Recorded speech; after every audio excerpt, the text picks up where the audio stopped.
awful lot of junk for my face. That's what old people do. They buy lotions and potions and stuff. I even steal some of hers. And I have plenty of dough. I have never, ever in my life spent $600 on eye cream. Ever. And so if she spent $600 on eye cream, that means she could have bathed in all the other products and you still would have made money. She is going to get her money back for this worthless piece of accessory, because it's worthless to her because she hasn't used it and she doesn't want it. And she's going to get it back from you when she produces the sealed package. That's it. And you're her witness? Yes. Do you live close by to this shop? Yes. Do you still run that place when you're not sunning in Miami? No, and those are the only... Just a second. The answer is no. What happened to that business at that location? There's another operator coming in, and our contract ended recently. So there's another company coming in to run it. Sounds like such a Ponzi scheme. The whole thing sounds like such a Ponzi scheme. No, it's called COVID. Judgment for the plaintiff in the amount of $8,000 when she produces the sealed item. Thank you very much. We're done here. This court is adjourned. Eric, then Linda.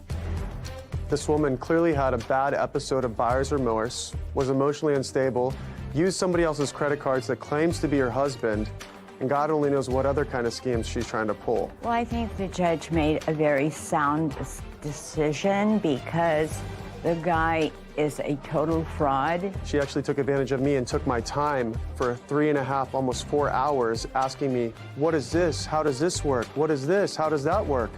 And I literally used all these products that she purchased and got to see results from that she was happy with when she left. Absolutely manipulated me, went out of his way to manipulate me.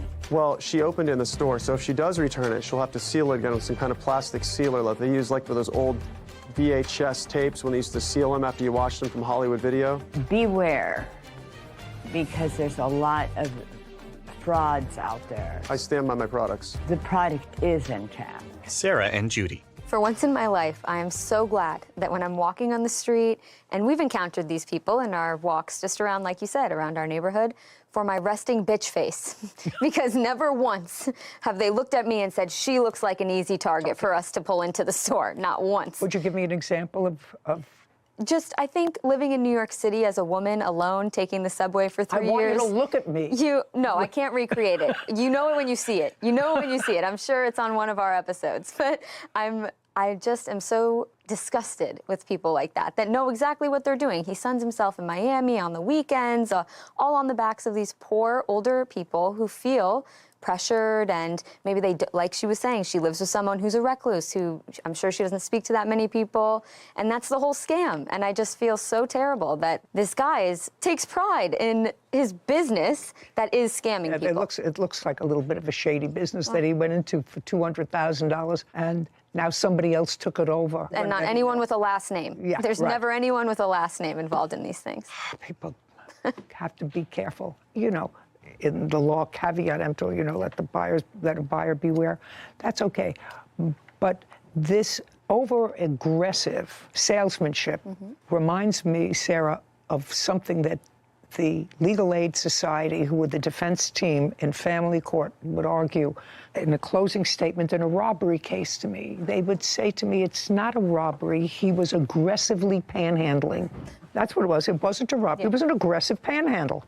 This is just aggressive salesmanship, is what he's saying. Well, the line crosses between aggressive salesmanship and what amounts to, at least in her case, and the case of at least 2 other people who went into that store feeling that they were uncomfortable about leaving unless they purchased something. You know, you and I are tough birds. We would, you say, well, we're leaving. Oh, really? We're not leaving until we buy something? Yeah, right.